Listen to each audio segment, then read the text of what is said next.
podcast mode on. Hello and welcome to our first rodeo. Our first rodeo.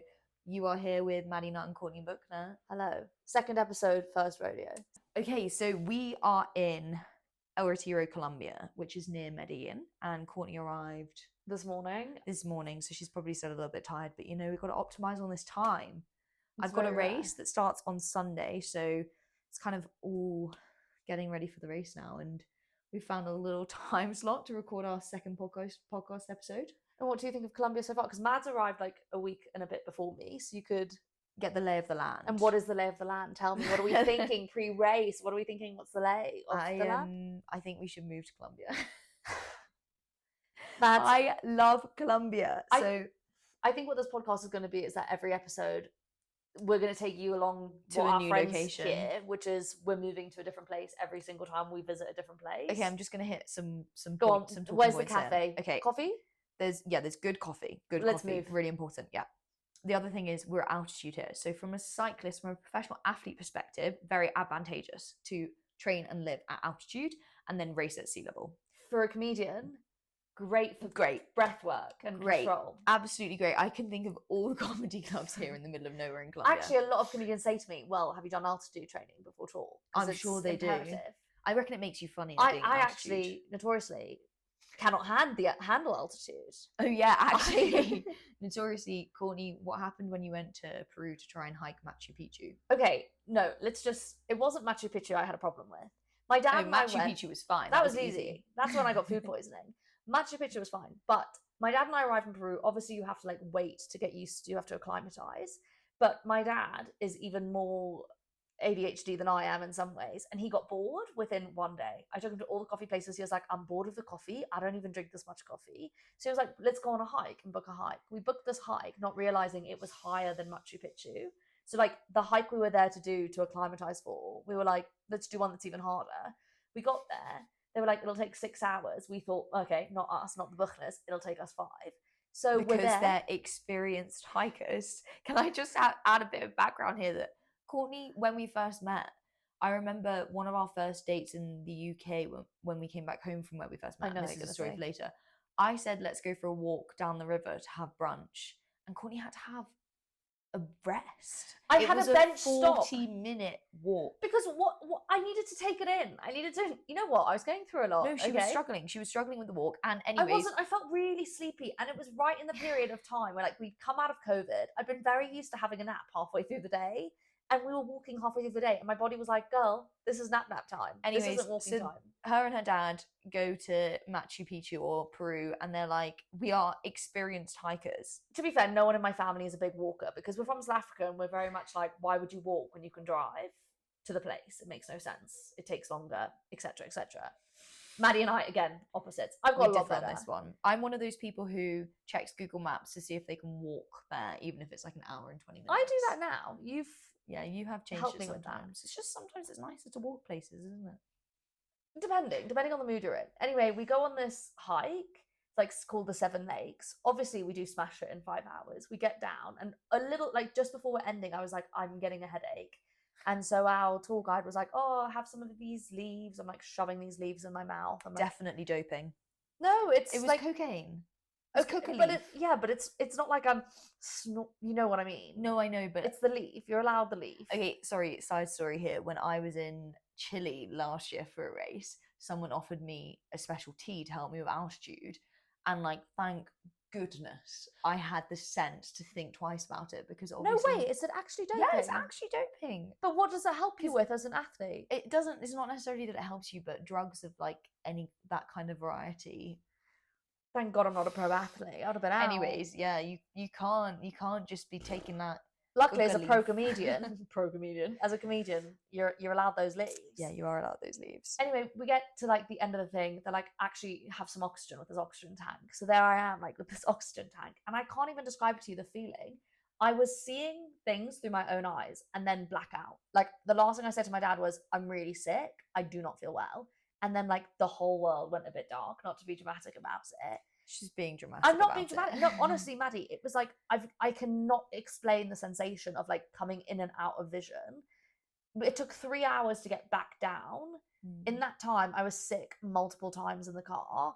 We then had to try like stop at a random cafe, which was like a woman selling stuff out of her house. My dad said I went on the floor and lay in the fetal position in the road, like just on the pavement. And I just kept shouting at him, salt and vinegar crisps, salt and vinegar crisps. Because I hadn't had lunch either. Anyway, that's my story about altitude sickness. That's what Courtney needs when she's got altitude sickness. Anyways, we're at altitude here, which is great for Courtney and great for me. No, I'm actually okay at altitude. I've got a bike race that's an 8-day race. So I'm hoping that we might have energy in the middle of the week to record another podcast episode. But I think we will. I think it might be optimistic. I think there's a shorter stage, but it might be after the longest stage. So what is the shortest stage? Not short. I think it's how many still kilometers? Like 5-6 hours. But if I'm starting at 7 a.m, I've got half the day to record a podcast. Guys, what's even worse is I have to wake up at the same time to video. Yeah, I'm waking up at 5 to have breakfast, I reckon. It's going to be a hard knock life. But it's okay because 5 a.m. here is 10 a.m. in the UK, which is Courtney's normal wake up time, so she doesn't don't wake up at 10 a.m. anymore. That was when Maddy first met me, I was a different person. Actually, this is a great segue. We wanted to start this podcast about who we were when we met and how we met. But we just started... Just catching up on where we are right Catching up on where we are in the world, yeah. When we met, I was a different person. Yeah. It was lockdown. We were allowed to sleep till 10. We were allowed to watch 21 seasons of Grey's Anatomy in a very short time. We were allowed... You decided to. The royal we is me and my flatmate. Agreement. I did we a lot were of all tutoring. sleeping. I actually was so productive in COVID. Of course you were. Anyways, when we met, we were I would say slightly different people from where we are now. We were doing very different things. So should we just segue back to what we were doing? Yes, let's start with when we first met over Zoom. Maddy. We met over Zoom first. Maddy had glasses on, she's taking notes on the Zoom. It was like 11 a.m. First thing she says, everyone's like, how's your day gone? She was like, oh, great. I've been on like a couple of hours on my bike, blah, blah, blah, blah. I was still in my PJs. I had just gotten out of bed. Courtney wakes up at 10.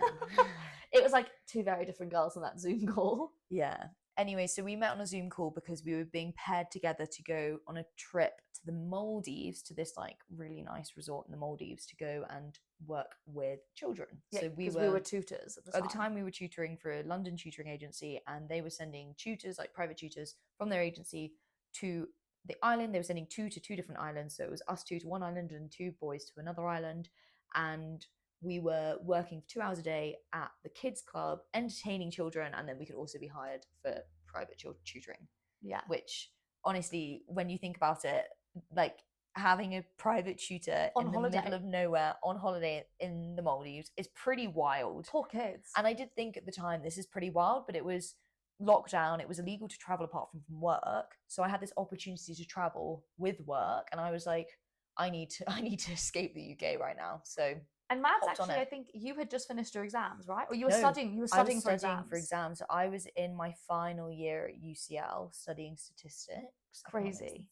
Because I do remember on the plane, we were all sitting separately because there was like no one else on the plane, so we all got our own row. Yeah. And Maddy was revising, and I was watching the season finale of Vampire Diaries. Very different lives. Yeah, I was studying for a statistics exam. For my final year university exams. But yeah, so we got on a plane to the Maldives, and then we did meet at Heathrow, but you did avoid me. Okay, here's my logic for this. We met at Heathrow. Everyone in the group was like, let's meet at this time. I can't even remember what it was. Let's say it's 4. And I just said to my best friend who was dropping me off, I was like, Hans, I'm about to spend weeks with this person and like a plane journey. I don't need it to start a couple hours early where we sit at Wagamama's having a katsu curry before the flight. So I said, yeah, I'll meet you at 4, knowing very well she wasn't going I was not going to be there at 4. I was going to be caught at security or baggage, whatever. But we bumped into each other. Well, yeah, I was hiding behind a pillar and I was FaceTiming my mum. And then I saw this girl walk past me in leggings and socks and sliders. Birkenstocks. They were Birkenstocks. Okay. And I just looked at her and went, all I knew about Maddy was she was a cyclist and she was going to be working at a bank. And I looked up and I thought, that looks like a cyclist to me. Bear in mind, we all had masks on, so like we couldn't see each other's faces except obviously like our eyes because it was obviously COVID. Yeah, like proper. And I ran up to her like, "Oh, hi, I'm Courtney," and Maddy was not impressed with my outfit either. Courtney had like this red ribbon in her hair, and I was like, why is this girl wearing a red ribbon in her hair? It was chic. It was giving fashion at the airport. It was giving like 12-year-old child. Anyway, I've burnt that ribbon since Maddy told me that. I was like, well, I guess I'll never wear that again. Anyway, so we get out of the airport and we're like, oh, we're gonna get a seaplane together. This is so exciting. I forgot this. And we got on a plane, just us and then a honeymoon couple. We didn't really chat to them much because they had very quickly taken their shoes off and they were like massaging each other's feet. But when I tell you, Maddy's downplaying it, essentially. I've never seen fingers in between toes like that in my life. But it was their honeymoon. Like we But knew it was early in on public. it was their honeymoon. It was fingered, like there was interlocking fingers and toes. It was so not okay. Then there was a storm, and I don't know if it was the toes and the fingers or the storm. We were like flying around for ages. We then had to like emergency land. We had to emergency land on another island in the Maldives because the weather in the seaplane was so rough. And then Courtney vomited everywhere. And then I vomited everywhere because I get really bad motion sickness. And I thought it was really funny, so we took some pictures of me being sick in a bag. Of her like pretending to vomit even though she just vomited. So that's the first photos I have of Courtney on my phone. And we did get on definitely from the start. But anyways, we eventually get to the actual island we're meant to go to, and we get on a golf buggy because that's obviously how you travel. And we had no idea what this was going to be like, to be fair. No, we had no idea. And we thought maybe we'd be in staff accommodation because we'd been told like, yeah, there might be the potential. Then like you might be in staff accommodation, you might be in guest accommodation, we don't know. And Courtney was like, okay, we just need to manifest. Obviously, Maddy looks at me and you were like, I've never manifested. I don't know what life. Manifest means. And she's like, we need to manifest that they give us a guest villa. And do you remember what I did? I made you go like this. You made me like hold my hands up and go chant villa. And just to give some context on what these villas were like, so they're like on stilts on the sea, and most of them have like a slide that goes into the water, and there's like lots of like glass sections where you like stand and then you like are on top of fish, and it's very cool. Each one has like a huge infinity pool, and like the best part, the roof. They have like roofs where you press a button and it like opens for stargazing. So we were chanting villa, villa, villa. And we did get a villa to share. And one of my first videos is doing like a villa tour, and Maddy's like taking me around. Still with my face mask on. We hadn't taken our face masks off yet. And so we had to isolate in the villa for a day while we had like COVID tests and stuff. Yes, because to be able to work on the island, we had to be COVID negative. So we had to have COVID tests and wait for that to come back. So we just chatted for hours. So much chat. Yeah. But that's basically how we met. That's how we met. Doing this. And a couple of weeks in, the flirting began. Well, we found out we actually lived really close to each other in the UK. So when we got back, we were a bit like, oh, hey. Should we keep seeing each other? Look at us now, 5 years later, basically. We basically, we kind of like just felt that there was a bit of a vibe between us, and eventually we kind of acknowledged it. But it took a little bit of time to acknowledge the fact that there was definitely an energy of more than friends. And I think the big thing was that Mads and I used to always take our calls in front of each other with our friends. Yeah, and to be like, look where I am, look at this tutoring job, this is ridiculous. So we'd be like, oh my god, look, this is my new friend Courtney, look how amazing this is, look at my view, look at... Like we'd do that, and then we started being a bit more private and like calling our friends, being like, I don't know if she's flirting back. And then all of a sudden we'd be like, I just need to take my call with my friend in the other room. Yeah. And then we both go to separate rooms to call our friends to be like, oh my god, I don't know what she's thinking. Funny. But yeah, we ended up living really close together. So then when we got home, we had to isolate for a bit, and then we were like, hey, why don't we hang out? And our first date was when we went for a walk and Courtney had to take a rest. So that was a nice 360 there. But you were also in a different phase of life. Like, what were you? You were about to start. I was about to start a job at an investment bank. I was finishing my degree. I was really studious. Like, actually now I like look back and I'm like, when I was in the Maldives, I was waking up before sunrise every day to study. Could never be me. Actually, it was amazing because I saw the sunrise like over the sea every morning. So it was pretty awesome. But I was waking up before sunrise, and I used to make you a coffee every morning. I know, it was so nice. She doesn't. I can't believe I did that. I clearly fancied you. It was really cute. So I'd make Courtney a coffee every morning when I go sit to study. And yes, I was studying and about to start a job at a bank, which I did actually end up doing. So when we got back, I wasn't actually, this is crazy. I was gonna say, I wasn't a cyclist. I know, Maddy I Well, was a you cycled. triathlete. I cycled, And but I was doing triathlons, and I definitely, I mean, I wasn't a pro cyclist because I wasn't a pro triathlete. So I did a couple of triathlons, and I used to, for exercise when we were in the Maldives, I used to swim up and down in the sea. oh my God, it was crazy. I do also remember So funny. they gave us on the island an e-bike and a normal bike. And Maddie didn't tell me like, oh, I kind of like do cycle fairly well. And she took the e-bike. Because it's more fun. Yeah, but then she would like go off on the e-bike. Bear in mind, I am not a cyclist. It would take me about double the length of time before then I'd arrive sweating and dying, and she was like, "Oh, I guess maybe we could swap." We did Yeah. both get e-bikes in the end, but she let me struggle for a really long time. Yeah, the e-bike was really fun. I'd never been on an e-bike before then, so I was like, great opportunity, e-bike along this like jetty. But yeah, so I was a triathlete, but not super serious. I'd just got my first cycling coach, so I was like doing a bit of Yes. training, and I'd never really done training before. And I was also speaking to a London cycling team about joining them when I got home. So when I got home, I joined a local team. It was, I want to say it's a team rather than a club, but like just a local team, nothing nothing at all professional. And yeah, that was when we met, and now I'm kind of knees deep in cycling 6 years later. Yeah, it's crazy to think you went from like literally investment years banking, later. waking up at 5 a.m. crazy. going to a bank. Like when we started dating, that was your life, and I remember you in your suits. Yeah, I had some suits, and I'd wake up at 5:30, cycle to the office, be at my desk for 7, leave the desk at 7, get home at like 8:39, and then just fall asleep because I was so tired. Yeah. On repeat, and all that got me through the day was my 2 p.m. ice cream breaks. I was about to say, I bet you're going to say ice cream. Yeah, so in my office, they like had things to kind of encourage us to be in the office during the day, because obviously COVID, people were working from home a lot. And one of the things was free, very fancy gelato between the hours of 2 and 4 p.m. So let me tell you, every afternoon, I got my free scoop of gelato on the terrace.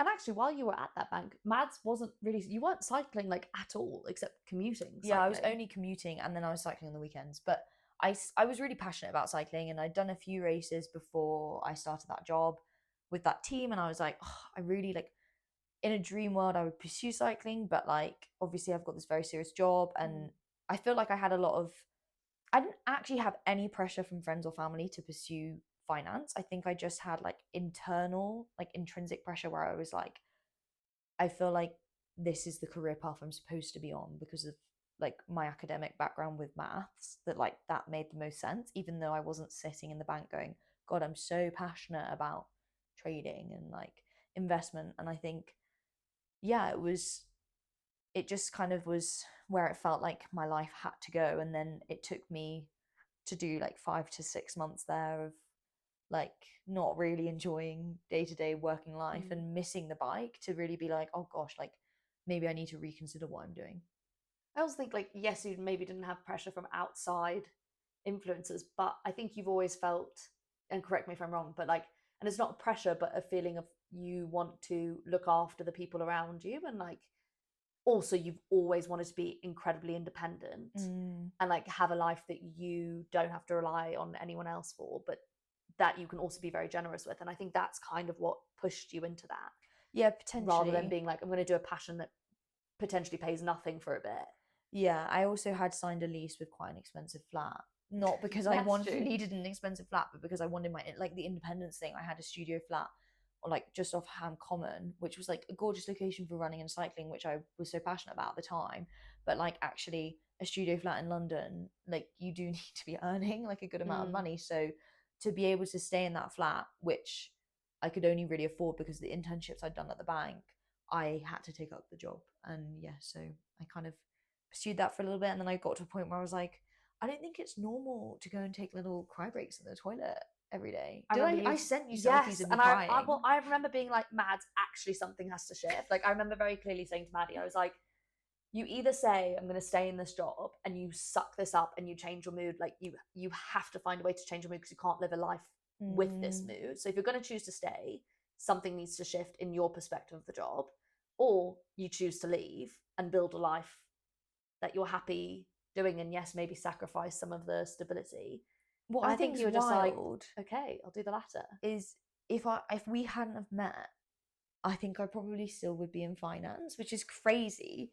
And I think that it's partly because all of your friends were pursuing creative jobs. And like a lot of my friends were pursuing like very traditional jobs. So I feel like by meeting a lot of your friends and then being like, what, you work at a bank? Like, not impressed at all. Like, that sounds really boring. I feel like, and people being more flexible and stuff like that, I saw that people were pursuing passions, that it was more easier for me to kind of go, oh, that is an option. Like, there are adults who are choosing to do something for fun rather than pursue like a stable career. You know what? I'm not going to say this right now, listeners. What? I'm so content Maddy said this, because since we met and since that shift happened in your life, I have listened to Maddy go on podcasts and people ask her quite a lot, like, oh, why did you shift from like banking into cycling? And I remember listening to the first time she said it and she was like, oh, because like I love cycling, it's my passion or whatever. And I said to her after that podcast, I was like, oh, I was like a little bit surprised that like you didn't mention my influence, because I do feel like me being creative and all my friends being creative and like having side hustles kind of maybe inspired you a bit. And at the time Maddy was like, I don't really think that. No, I don't think that's really linked. No, I think it's definitely linked. And I think maybe I didn't give you credit on a podcast because I didn't want to talk necessarily about our relationship. Yeah, to be fair, we were like, we'd only just started dating, and that's what you did say. But I was like, well, I feel influential. Not, yeah, I feel influential. No, I feel I don't know what the word is, but I feel like I've insert word. Yeah, won this feeling. I don't know. So Courtney at the time, who was I? You just finished drama school. Yes. Okay. It's all coming back. It's all coming back to me now. The whole drama school just experience. Yeah, it is. So I had just finished drama school and we went straight into COVID. Maddy and I always think it's really funny that we met, because it is, I do believe sometimes in like the universe and fate, because I'm not necessarily a person who like loves change, and for me to apply for a random job in the Maldives, I don't know get how on a plane you did that and go, which is weird. Actually, to be fair, these big decisions that change your life like that, I'm actually very good at. I don't mind them. But small decisions, I'm not very good at. And then, to be fair, I do get stressed about traveling. I don't know. Courtney, like, I'm very nuanced. The amount of times we've traveled, and she's cried before we've traveled because she's been like, I'm so stressed about going away. And I love travel. So, like, looking at me now and like just my personality, it completely makes sense me applying to work as a tutor in the Maldives in the middle of COVID. Like, that completely figures. Courtney, I'm like, how did she end up on that job? Like, how did you even to be yourself fair, me forward? And my best friend applied for the job, and we As a both pair. thought we'd get it together. So we were Sorry, like, Helena. Literally, Helena was raging. Anyway, Helena and I later did go on that same job together. That's so funny. And I think because we had applied as a pair, I was a little bit more like, yeah, fun. Also, it was COVID. Like, I was so bored. But the reason we were paired together, just to give some context here, was because my mum. No, I was going to say, well, that, but also the different subjects. So I studied at A-level I studied like maths, physics, Spanish. So I have like a very science, mathsy, also Spanish background. Courtney's artsy. What A-levels did I do? Go on. You did drama, English, biology, and you did chemistry AS, but you quit. Okay, didn't quit. I did AS. What did I do for AS? Drama. I actually did do drama. Shock. I think that is the biggest shock. Like, actually looking back, thinking I did drama at AS level. Maddy was actually, what were you, a sister in Annie?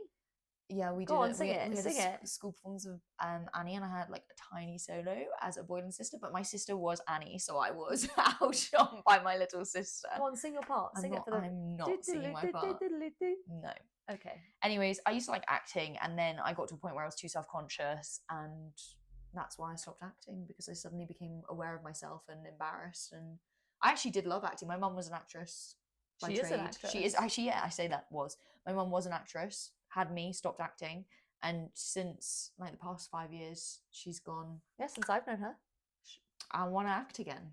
Well, for chemistry was that I kind of had this realization, I do not like math. I was there and they were like, and now there's more equations. And I was like, you were like, this is gobbledygook. This is just crazy. Yeah, I can confirm Courtney does not like maths, because when she did have maths duties, she would sometimes call me and be like, I can't solve this problem. In the middle of a session, I'd be like, let me call another tutor. Let me call a friend. Let me call a friend, and I'd be there like, Courtney, how are you tutoring maths? Well, no, but that was just that just happened by accident. Okay. Okay, so when we met, so I just graduated drama school. I was like, I'm going to be an actress.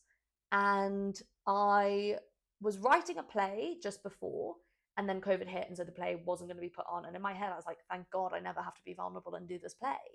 And then they were like, no, we'll just postpone it for when you get back. So actually, I think when we met, I was probably writing what would be my first ever one-woman show. Yeah. That I thought was a drama, but actually was more like a drama comedy. Mm-hmm. And then some people came and watched it, and they were like, this is actually quite stand-up. funny. You should do stand-up. Yeah, I remember you doing that show, and people were like, I mean, some of it was very serious. It was a bit intense. And then there were bits of it that were very funny. And the thing I really picked up on with this performance is your ability to improvise with the audience. So like if like there was one show where your dad was there and he was like heckling you from the audience, and your improv was so clever. And I think it was that where like there's a little bit of your brain, like people responded to it and were like, oh, Courts, like, have you ever thought about doing something more with comedy? Because actually, you are very funny.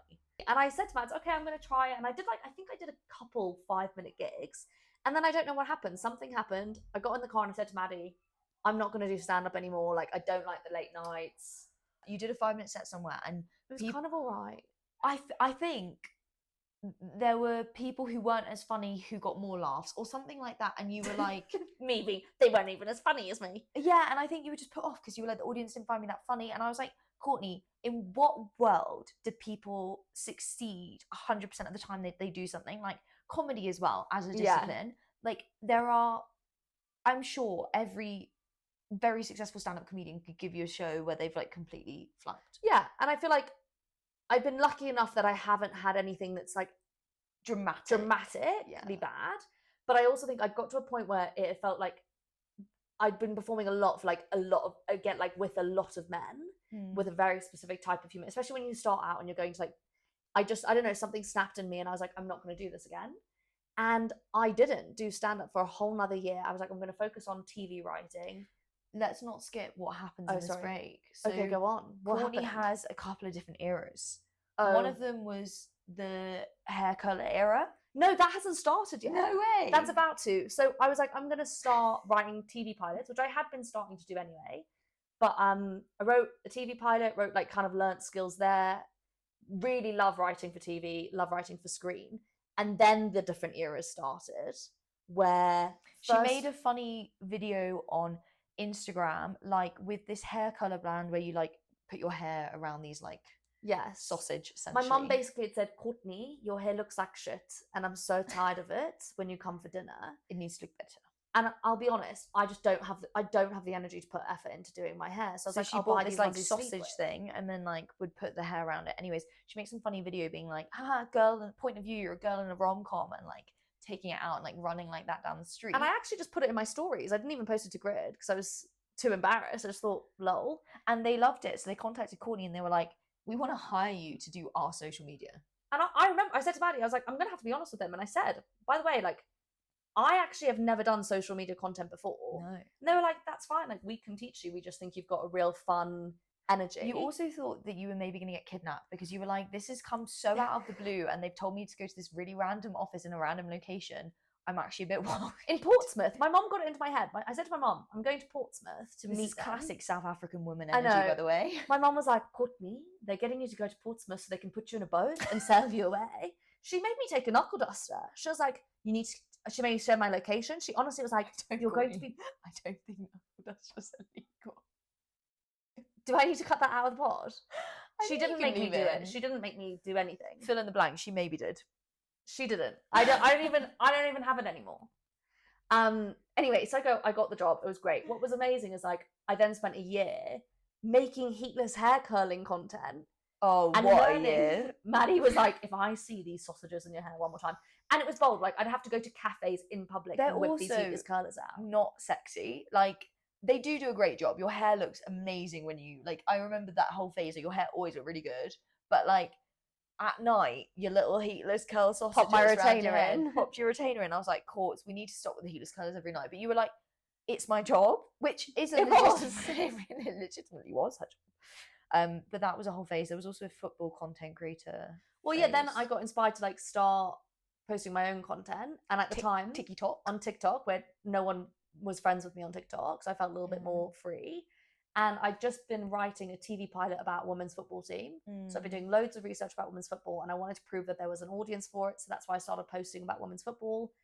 That then like spiraled a bit. She got a few followers. Got a couple followers. And then I was like, I think it was the like 1st June, July, one of those. Yeah, end of June. Maddie's sister actually said to me, I had like one of those little mentee bees where you're like, what am I doing with my life? Where am I doing where's my creativity going? And she was like, oh, do you have any regrets? And I was like, oh, I think I actually like gave up on stand-up too quickly. Like, I think I got scared and I found excuses as to not why I shouldn't do it. She was like, okay, why don't you set yourself a goal? And I was like, okay, in 3 years' time, I'm going to take a stand-up show to Fringe. And then like the universe doesn't give you anything you can't handle. The next day I got an email from Fringe being like, oh, we've still got a couple venues free. Like, if people have ideas, feel free to apply. And I thought, you know what? I've got this idea for a show. I'll apply. I applied. I had my interview and they were like, cool, we'll see you in a month. And I was like, you had a month to write a Fringe show. Yeah. And it was great because it ripped off the Band-Aid. I knew by the end of that month at Fringe, I was like, I'm either going to know that stand-up is what I want to do for the rest of my life. Yeah. Or not. Like, that kind of led me to stand-up comedy, which is what I'm doing now. Very cool. Still writing, still acting, if it comes along. But if anyone has any roles that they think I'd suit, just shout out. Or another actor in the room. Well, I think we need to tell the story. Oh my gosh. Okay, we need to tell the story. This is one of my favourite stories because it's one of mine too. It's so funny. Go forward another year and we're looking at Fringe for the next year, and Courts is thinking, well, I'm going to be at the Fringe anyway performing my stand-up. I might as well audition for some acting stuff as well, because maybe I can do a show and my stand-up. Like, it's actually quite easy at Fringe to do 2 shows a day, and also like so many hours. And you're thinking like profit-wise, like if I can get like my accommodation covered or something, or like some money from doing a show where I'm acting in, then that can support the comedy. Because comedy isn't easy, is it? Maddie does not understand. Maddie's all the time, I'm like, I'm going to do this. And she's like, great, are you going to make money from that? And I'm like, no. Like, no. Well, which is why, actually, comedy isn't my main job, because you do some other stuff as well, because you gotta pay the bills. Yeah, exactly. And a lot of people don't buy those oat milk lattes. You do. And back to my favourite story.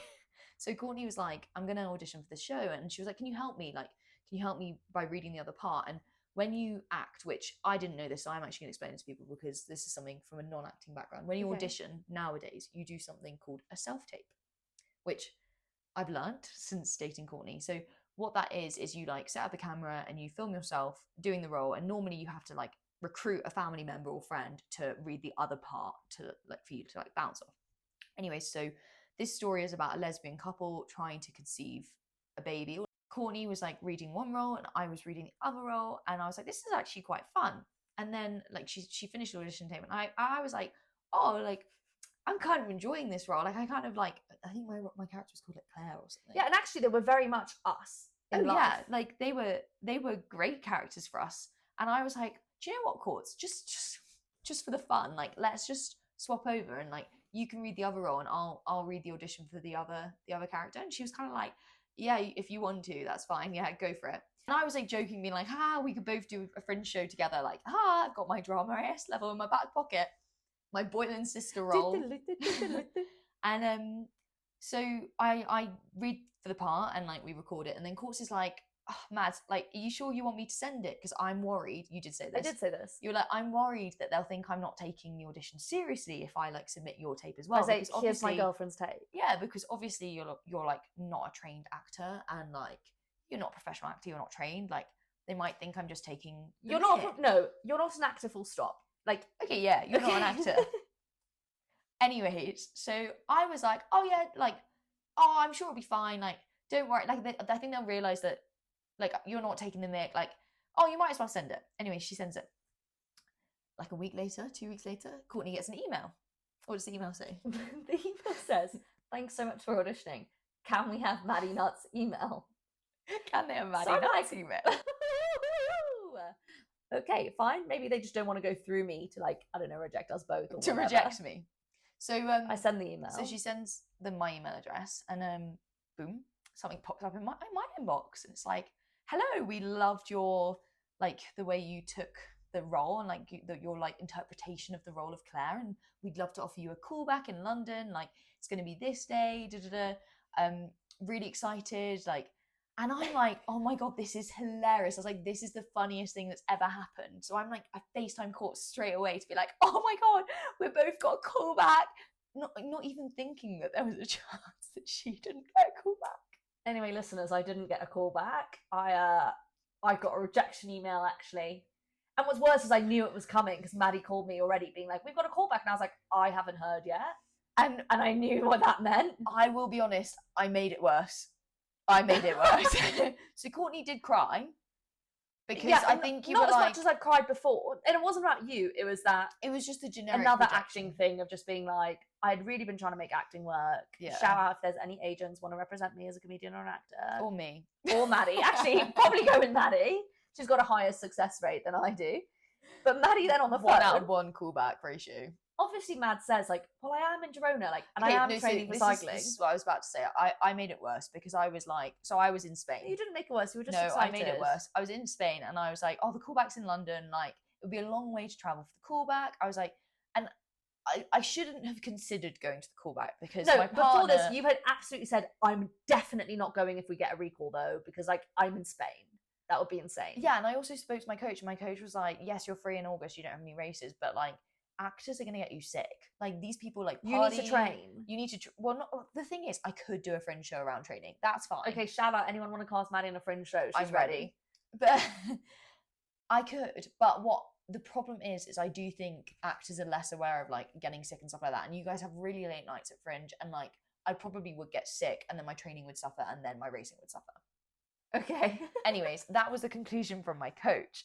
But I was like, oh, maybe I should go to the callback, like just for the plot. Like, wouldn't it be so funny if I flew from She's telling me Spain this on the phone to London for the plot to go to this callback? And I was like, oh, it could be kind of fun. Like, what even is like a callback like? For the plot, I'm like, she's like, oh, I'll just do it for the plot. I'm like blood, sweat, and tears trying to make acting work, crying.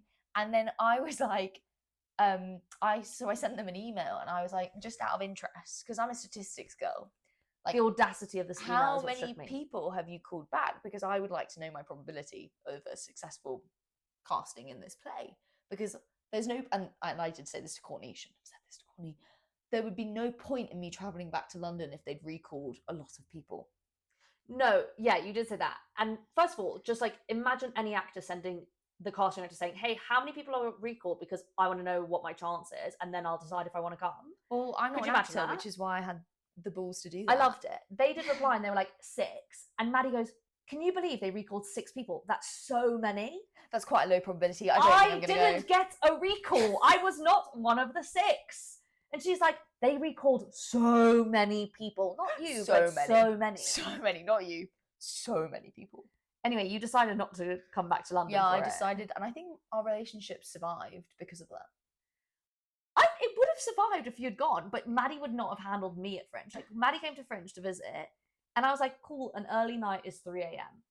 Maddy was like, not while I'm here. An early night will be 9:30. 9 p.m. I've been going to bed here at 8:30. It's been glorious. To be fair, that month of August, we are on completely different time zones, but both were in the UK.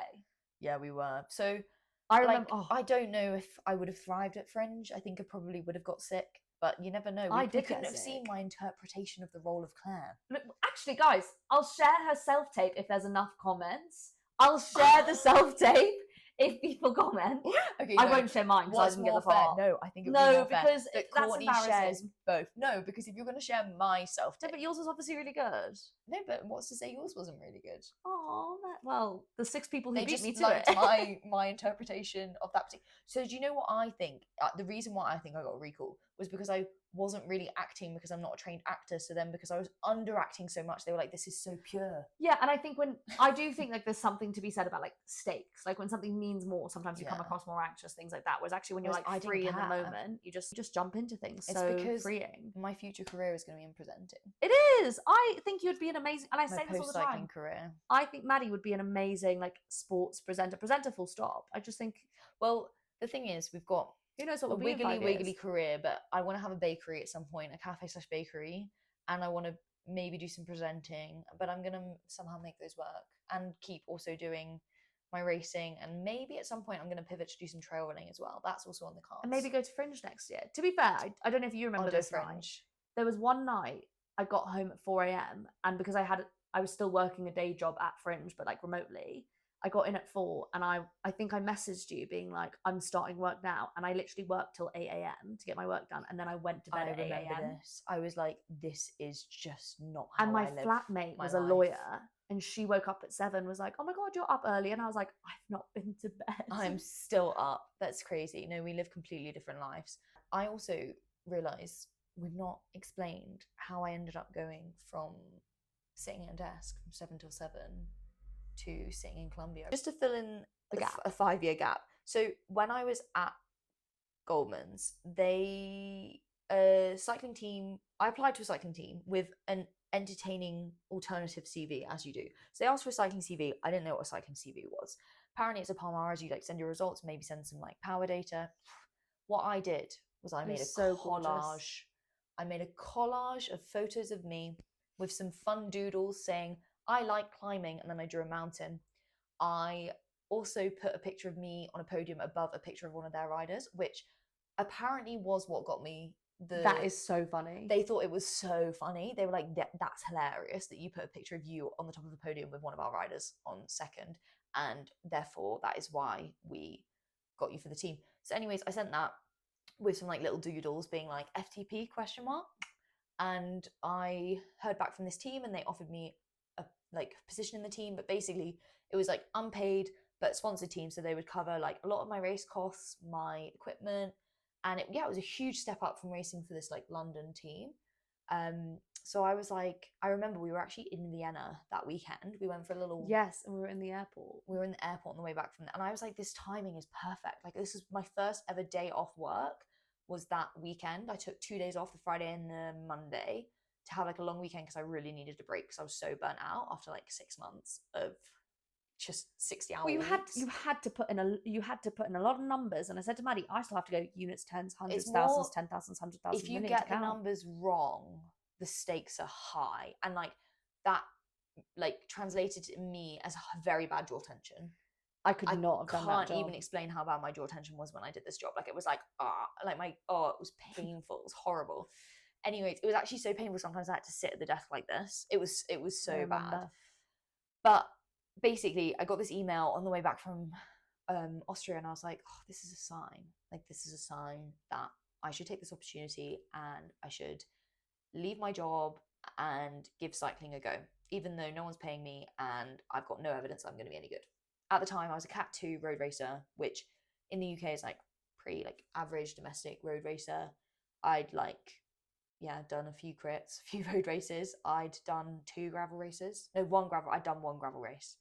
And they were like, yeah, we want you on road and gravel, because the picture I sent them of the podium was like a gravel race. But it was like the amateur podium. And then, they said, do you want to be on the team? And I was like, do you know what? I'm going to take it and I'm going to hand in my resignation. Definitely not of a level of cyclist that it was justifiable. And I think at that moment I was like, gosh, I've got to make this work now. Like I've been so bold, like leaving that job, because it was a good job. And so you had to re-pick up tutoring to like make it work. It's not like you were just cycling. You had to pick up side hustles. I had a very expensive studio flat to pay for. So I was like, oh, like financially this is a bit scary, but I'd been tutoring since I was 18. So I was like, okay, I've got the experience. I've got like a client base. I know I can charge like a good amount per hour. So I like had a way that I could like earn enough to live. And I was like, okay, if I can make tutoring work, then I can make cycling work. And I tutored that year insane amounts. There was one day where I remember doing 8 hours in a day and I was knackered. Like I was also cycling all over London to tutor kids in person, and they'd always be sick, and then they get me sick. So like my training would really suffer because I'd have loads of junk miles riding to the tutoring. And eventually I managed to convert most of my clients online and kind of put a kind of a boundary on that and say I'm only going to work online because I don't want to get sick. And then also I can do like back-to-back lessons and make it more efficient with my training. But yeah, I worked really, really hard actually on reflection that year. And I was so proud of you. And I do always say this to Maddie. I'm like, where she is now, like that Maddie, if she could see this now, like you being in Colombia doing an 8-day stage race, like she would be She'd be a bit surprised. But like, also like that would be her dream, like, wouldn't it? Yeah. Like, she wouldn't be surprised. She would just be like, I can't believe that. That's Yeah. amazing. And like the brands I'm working with now as well, like it's just awesome. Like they're like brands I've like looked up to for years, and like to now be working with them and like fully so like proud paid of by you. them. It's pretty cool. So yeah, so that was the first year, and that was the first year of the UCI Gravel World Series. So I was like, I'm gonna do some gravel races. Like I think this is a really fun discipline, and like actually the kind of cyclist I am really suits gravel. I'm getting emotional. You're always getting really emotional. Sorry, I'm like actually having a little cry. I'm just so That's so proud of you because I've cute. seen like how hard you worked You're so to like get to this point, and I'm just really proud. I hope I do well in this race next week now. But you know, I always say to Maddy, it doesn't matter. even if she doesn't, whatever I'll love you the same at the start line as I will at the finish. And I'm actually so glad she's going to be at the start and the finish every day. It's going to be so fun. Yeah, I might be zooming past her on a motorbike. She might be on a moto with an Insta360. So yeah, that year I was like, I'm going to do these gravel races. Like gravel races suit me because they're more, one, it's more of an endurance type effort, but also like there's less surging. Like it's less about like higher end power and more just about like having a high threshold and just being able to ride like a diesel engine all day, which is what the kind of rider I am is.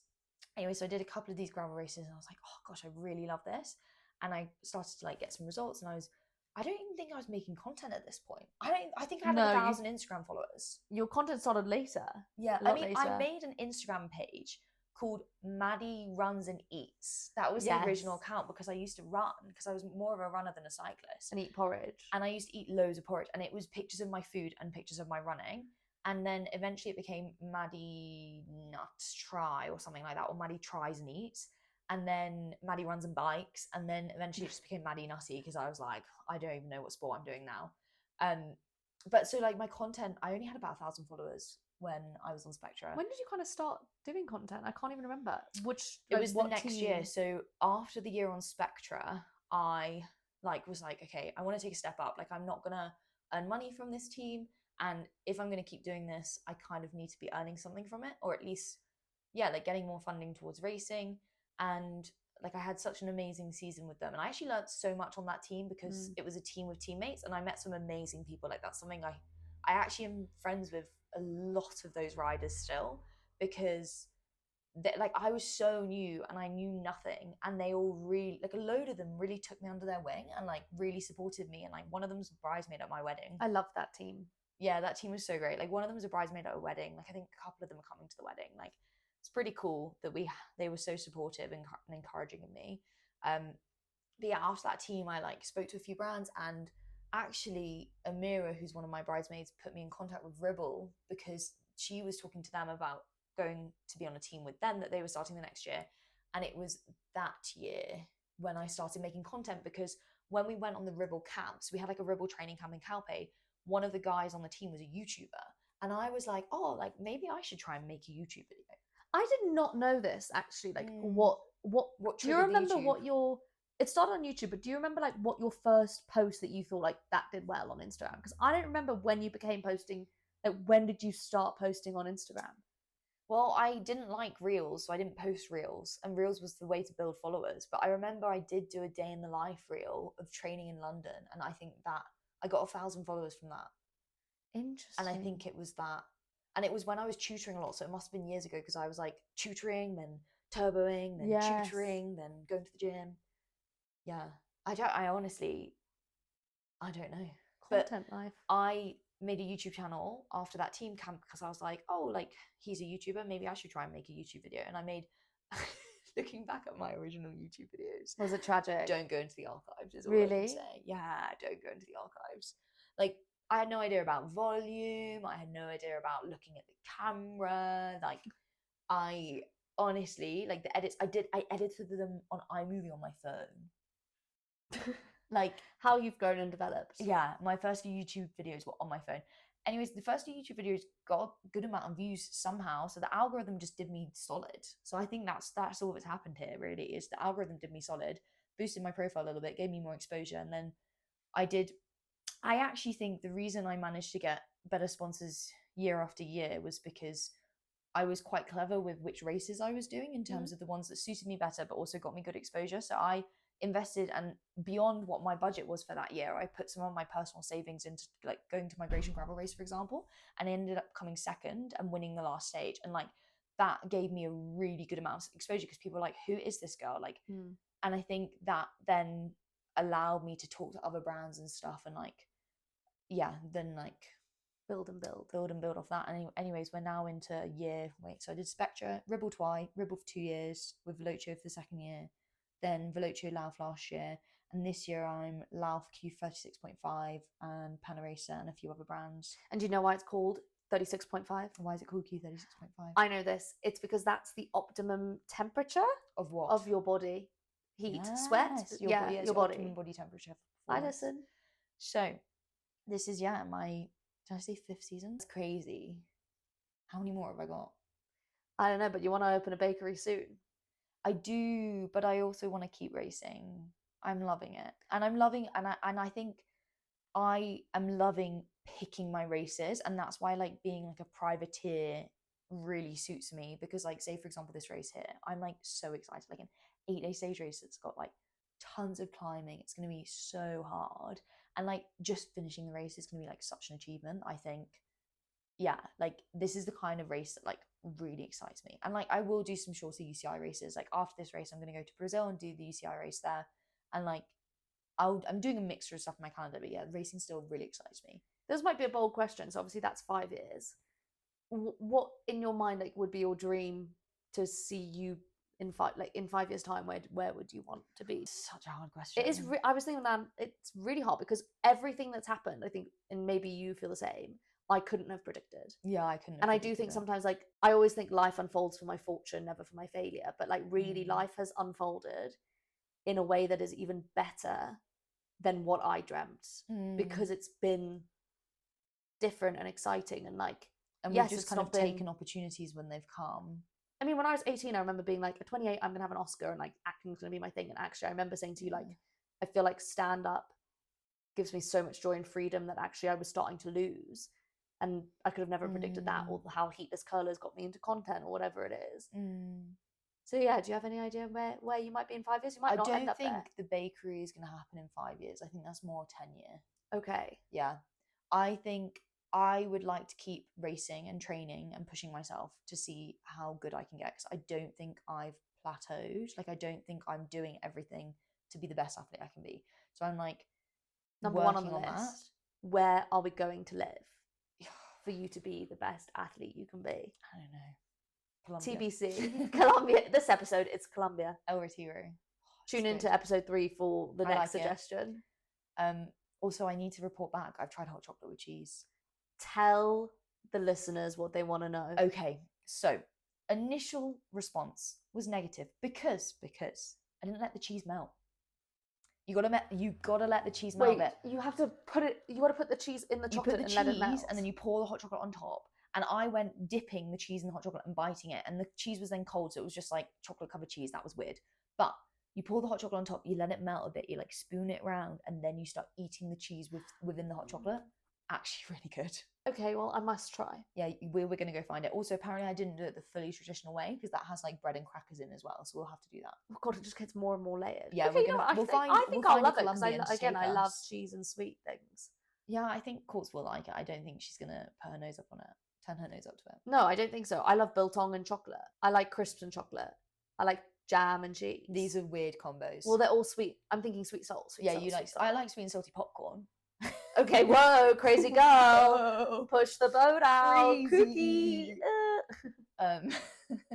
I like salt in my hot chocolate. You do like a sprinkling of Malden sea salt? Do you know what? It's actually got to a point where if I'm having hot chocolate somewhere and they don't have Malden sea salt, I get a bit frustrated and I like start looking for salt. I think maybe I should carry a little packet with me to just like sprinkle my little sea salt in. Take the edge off. Just take the edge off. It just tastes so much nicer. We'll put that on the list for your cafe. Yeah, I will. Oh, so my cafe idea is I'm going to have it inspired, like the menu inspired by my travels racing. Yeah, I do. So love that. Maybe there'll be hot chocolate with cheese on the menu. And what was the one thing I said I demand to be in? I think it was chocolate Rice Krispie treats. Like, you know, where's that from? No, I said to you that in your cafe, was it cornflake, chocolate cornflakes? Like Courtney's cornflake. Yes, because Crispies. honestly, at school, if there was a bake sale and they had like chocolate Rice Krispies, like in a little cupcake tin, or like that was what you'd cornflake, go for. I can. I'm Heaven. in my bougie cafe in 10 years' time. I'm not selling cornflakes. It's just for me. No one else has to eat Crispy it. cornflake Just cakes or free of whatever. charge. Just put them in there. It takes like 5 minutes to make, Matt. Nah. Maddie, I'll be helping with the cafe. I'll be the entertainment. We're going to have a cafe that can have stand-up nights in the evening. In 10 years' time. The future. But I think in 5 years, yeah, still racing, hopefully still racing at a high level, still traveling and exploring the world a bit. Nice. Probably still making content. Probably never end. I don't know. It'll probably be a different platform in 5 years' time. What do you think you're going to be doing in 5 years? I mean, my hope would be that like I would be performing like a full-time comedian. Because at the moment, I didn't even say at the moment like what my day job is I'm like a video editor for like TV shows, for social media, but like for a TV show or for like individuals, like presenters or like comedians, whoever. I will edit their content for them and kind of like be like a content strategist and a content videographer. But the dream would that be that I would be a full-time comedian and like earning enough to be doing the thing that I love full time. Like a lot of the time people forget that so many years is spent doing multiple jobs so that you can hopefully make that one passion, that one dream job your full-time job. And especially if you're pursuing a passion, I think it's kind of different if you go down that corporate route. Yeah, of course. But I think a lot of the time pursuing a passion means not much money and not doing your passion 80% of the time. Actually, I've said this to Maddy before, like sometimes I'll get upset because I'm like, I'm spending so much time on other people's content. Yeah, on like doing something that isn't my passion. Yeah. Because I'm trying to make money and so that I can do my passion. And that's really hard. But yeah, in 5 years' time, we don't know where we'll live. We don't know where we'll live. I don't know where we'll be. But you'll be traveling, you'll be doing your races, I'll be doing stand-up. I hope that I get to a point in stand-up where like I can travel really freely and come visit you and do things, but come be my content queen again. Yeah, maybe you'll be the only person I do content for. Yeah, that would be so good. But that would be gorgeous. I'd love to hire you to do content. Just more life with you would be quite nice. Would be quite nice. I'll be 35. You'll be what? 33? 32? 32. Numbers. God, crazy. that's old. Hey! You're 30. I'm turning 31 this year. Shall we end on our what's highlight of the week? What you're looking forward to next week? Okay, what's my highlight this week? Well, I know what I'm looking forward to if you want me to start. Yeah, what you are think? Looking forward to? Obviously, I'm looking forward to watching Maddy do an 8-day stage race. I just get so proud and I'm so excited to watch you. And I just think like it's super inspiring. One, again, as we said, I don't put my body through pain in that kind of way. No. And so when I watch you, I'm just like, this is bonkers. Like, this is crazy. Yeah. I'm really excited because also I've never done such a long race with you. Like, you've only done 1-day races. Yeah, I've never done a stage race. She's gonna see me eat loads of rice. And I've never seen Maddy. And I do think like there's something like when I watch your YouTube vlogs about it that you're in your element. Like this really suits you. It just switches into a routine. I think that's what I'm most looking forward to this week is the routine of ride bike every day, race bike every day. I do also. You just switch into this routine where it's like wake up, carbs, get bike hit on, ride bike, finish, recover, find protein, find more rice, find pasta, sleep. I also think what you are really good at, and you can correct me if I'm wrong, I think that the elements around like these long stage races that sometimes are hard is like where you're sleeping. Like Maddy did a race where like you're sleeping in a tent or like you're showering with a bucket over your head. And I think those thrived. Yeah, and I do think those are the kind of things that sometimes break people's spirit, but actually you thrive. But yeah, I'm excited to also just spend time with you. The funniest one for me a while was when at breakfast I couldn't find carbs apart from like bread and sweet potato, so I made a sweet potato and ketchup sandwich. Disgusting. But I'm a girl, I can adapt. I'm an adaptable girl. Which is the food thing surprising because you do love. I'm so picky normally, but like that's you're gonna see an interesting side to me because day to day at home I'm super picky. Like I want to cook the food I want to cook. I want to buy nice ingredients. I want to make like something with burrata and like udon noodles or whatever, not together obviously. And then burrata and udon noodles does not sound good. But during a stage race in the middle of nowhere, I'm actually quite good at just like accepting my fate. So what are you looking forward to? I'm really looking forward to this race, like just racing my bike, getting into the routine of racing every day. I'm looking forward to sharing the trip with you because I think so often I go on these amazing trips and I'm like, wow, I had such a great experience, but I don't get to share that with you. Yeah. And like especially sharing a part of the world I really love. Like I really love South America, and like being able to be like, Courtney, we could have a bakery here. Yeah, she's already showed me where she wants a bakery. I've already found the perfect spot for my cafe in town. And then let's finish off with highlight of the week.